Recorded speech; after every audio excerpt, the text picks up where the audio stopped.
Well, hello there. Welcome back, everyone. This is the Chronicles of Fanfic. I'm your host, Luke Peveril.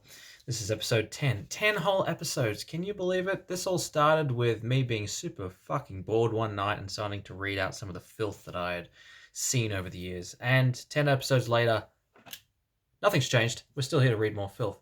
Now, I'm even getting better at that. Actually, no, the glasses aren't part of the ensemble. Speaking of the ensemble, my friend Rob, if you're watching this, the smoking jacket's not here yet. The bubble pipe's not here yet. But hey, things are in motion. Exciting things are happening down here at this YouTube channel. Anyways, let's kick things off. Where were we? Yes, My Immortal. Our favorite fanfiction of all time. We're up to chapter 19. We're in the home stretch now, friends. At least one can only hope. Anyways, what happened at the end of the last chapter? Dumbledore's goth now, so I don't know if that even has any bearing on the story, but that's the last thing I remember. Anyways, let's have at it. Oh, that's good shit. Okay, chapter 19. I'm not okay, I promise. Author's note, please stop flaming the story. If you do, you're a fucking prep and you're jealous, okay? From now on, I'm going to delete your men reviews. Your mean reviews. By the way, everyone yid a pure blood? Pure blood. So there. Thanks to Raven for all the help. Oh, it's nice to see she made up with Raven. All day we sat angrily thinking about Dumbledore. Actually, that's Dumbledore, according to this. We were so fucking pissed off. Well, I had one thing to look forward to. My Chemical Romance concert. It had been postponed, so we could all go. Anyway, I went to the common room sadly to cut classes. Draco was being all secretive. I asked what it was, and he got all mad at me and started crying all hot and angsty. I'm sensitive. Aren't sensitive bi guys so hot? Sure. No one fucking understands me, he shouted angrily as his black hair went in his big blue eyes like Billy Joe in Boulevard of Balkan Dreams. That's the version done by dogs, right? He was wearing black baggy paints, a black My Chemical Romance t-shirt, and a black tie. Get it? Instead of tie, because I'm gothic.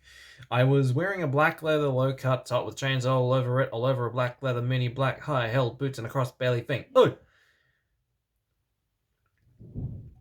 Sometimes I don't feel like I'm reading. I feel like I'm just going through a fashion catalogue from Hot Topic. I think that's the point. My hair was all up in a messy, really high bun like Amy Lee in Gong Under. Email me if you want to see the pic. Accuse me? What about me? I growled. But he grunted. You fucking bastard, I moaned. No, wait. It's not what it fucking looks like, he shouted. What's happening? But it was too late. I knew what I heard. I ran to the bathroom angrily. Cring. Draco banged on the door. I whipped and wept as my bloody eyeliner streamed down my cheeks and made cool tears down my feces like Benji in the video for girls and boys. Raven, that is so our video. I took out a cigarette and started to smoke pot. Oh no. Suddenly Hagrid came. He had apparated. You gave me a fucking shock, I shouted angrily, dropping my pot. What the fuck do you think you're doing in the girls' room? Only, it wasn't just Hagrid. Someone else was with him too. For a second, I wanted it to be Tom Ridd or maybe Draco. But it was Dumbledore. Hey, I need to ask you a question, he said, pulling out his black wannabe gothic purse. What are you wearing to the concert? You know who My Chemical Romance is, I gasped. No, I just saw there was a concert that a lot of goths and punks were going to, he said. Anyway, Draco has a surprise for you. Chapter 20! Author's note. I said I don't know... You know what? I'm skipping it. I don't care anymore. Actually, this one's a bit different. She says she'll be on vacation in Transylvania for the next 3 days, so don't expect updates. Okay. All day, I wondered what the surprise was. Meanwhile, I put on a black leather mini, a black corset with purple laced stuff all over it, and black gothic compact boots. My Chemical Romance were going to do the concert again since Voldemort had taken over the last one. Don't you hate when that happens? I slit my wrists while I moshed to My Chemical Romance in my bedroom all night, feeling excited. Suddenly, someone knocked on the door while I was trying on some of the black clothes and moshing to Fang You for the Venom. I got all mad and turned it off, but sacredly I hopped inside that it was Draco, so we could do it again. What the fucking hell are you doing? I shouted angrily. It was Lupin! Are you gonna come rape? Trigger warnings for rape. Are you gonna come rape me or what? I yelled. I was allowed to say that because Dumbledore had told us all to be careful around him and Snape since he was a pedo. No, actually. Can I please borrow some condoms? He growled angrily. Yeah, so you can fuck your 6-year-old girlfriend, I shouted sarcastically. Fucker, he said, going away. I mean, this is like, it's not a funny subject matter. I just like the idea of looping going, fucker, and then walking away. It's funny. Well, anyway, I put on some black eyeshadow, black eyeliner, and some black lipstick and white foundation. Then I went. Then I gasped. Snake and Lupin were in the middle of the empty hall doing it, and Dobby was watching. Oh my god, you ludicrous idiot, they both shouted angrily when they saw me. Dobby ran away crying. They got up, though. Normally I would have been turned on. I love seeing guys doing it. But both of them were fucking preps. By the way, Snake is moved to Gryffindor now. Who's Snake? What the fuck? Is that why you wanted condoms? I asked sadistically. Only you wouldn't give them to me, Lumpkin shouted angrily. Well, you should have told me, I replayed. You dimwit, Snake began to shoot angrily, and then I took out my black camera and took a picture of them. You could see that they were naked and everything. Well, excuse me, they both shouted angrily. What was that all about? It was to blackmail you, I snarked. So now next time you see me doing it with my boyfriend, you gotta fucking rat me out, or I'll show this to Dumbledore. So fuck off, you bastards. I started to run. They chased me, but I threw my wound at them, and they tripped over it. Well, anyway, I went outside, and there was Vampire looking extremely fucking hot. What the fuck? Where's Draco? I asked him. Oh, he's being a fucking bastard. He told me he wouldn't come. Vampire said, shaking his head. You want to come with me to the concert? Then he showed me his flying car. I gasped. It was a black car. He said his dog father, Sirius Black, had given it to him. The license plate on the front said MCR 666 on it. The one on the back said Enemy on it. I gasped. We flew to the concert. My Chemical Romance were there, playing. Vampire and I began to make out, moshing to the music. I gasped, looking at the band. I almost had an organism. Fuck. Gerard was so fucking hot. He began to sing Helena, and his sexy, beautiful voice began to fill the hall. And then I heard some crying. I turned and saw Draco crying in a corner. Honestly, it kind of feels like I'm stuck in a loop. Groundhog Day thing with this story. It seems to follow, like, obviously it repeats a lot, but it seems to follow a lot of the same beats. Like, there's some crying, there's some fucking slitting of the wrists. They end up going to a concert. So many concerts. And Hogsmeade must be doing a fucking trade, I'll tell you what. Okay, we'll make this a short and sweet one. All right. Yes. So, if those of you who tuned in last video would have heard the SCP Foundation story, which was just about like Raw Dog and Dr. Throat, was written by Paste My Tomato's dad. Now, it turns out this person has quite the library of works.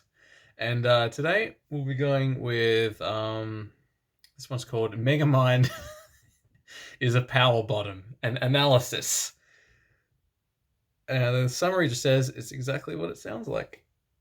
Okay, let's read this analysis. Okay. Megamind's refusal to state that he is wrong on multiple occasions, coupled with his constant dramaticism and desire to dominate and control Metro City in the beginning of the movie, all point to him being a dramatic top. However, Megamind shows, especially after the death of Metro Man, that he doesn't crave total control, just a constant power struggle between him and a more or equally powerful, dominant adversary.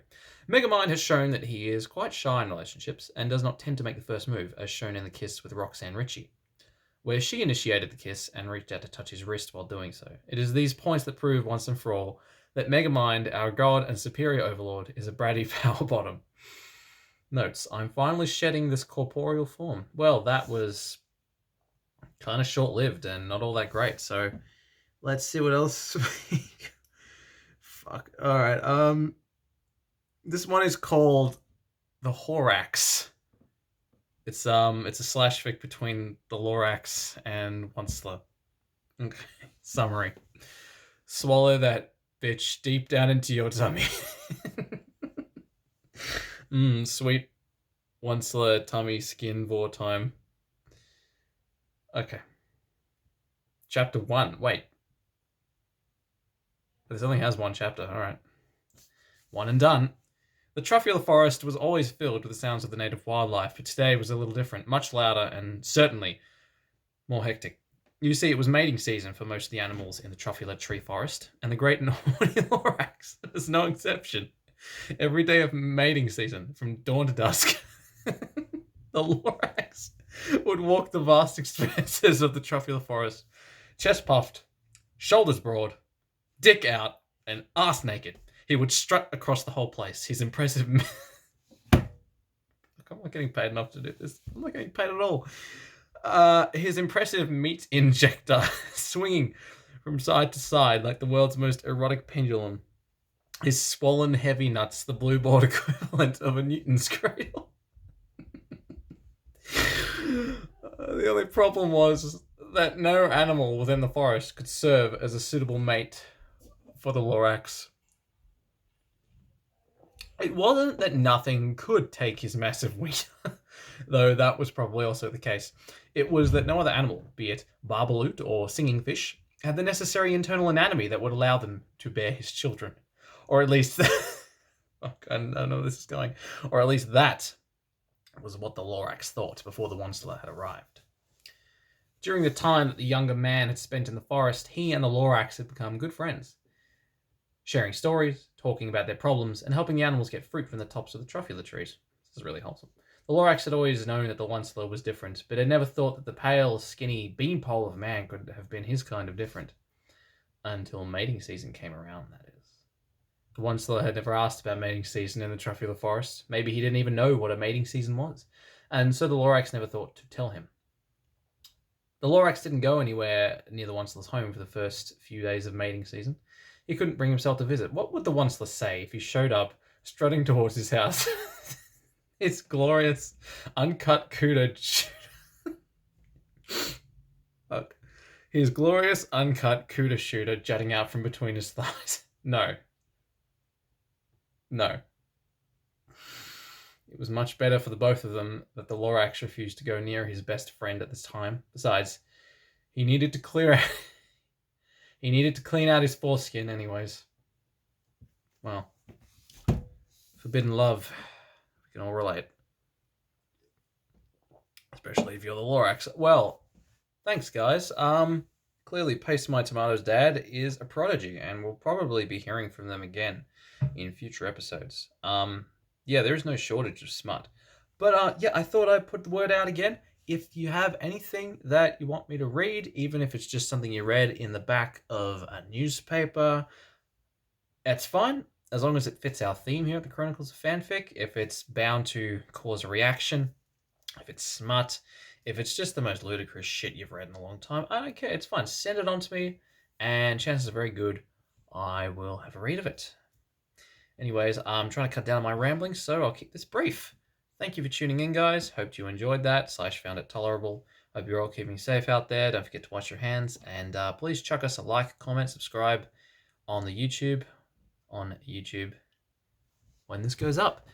Y'all take care. Have a nice night. See you next video.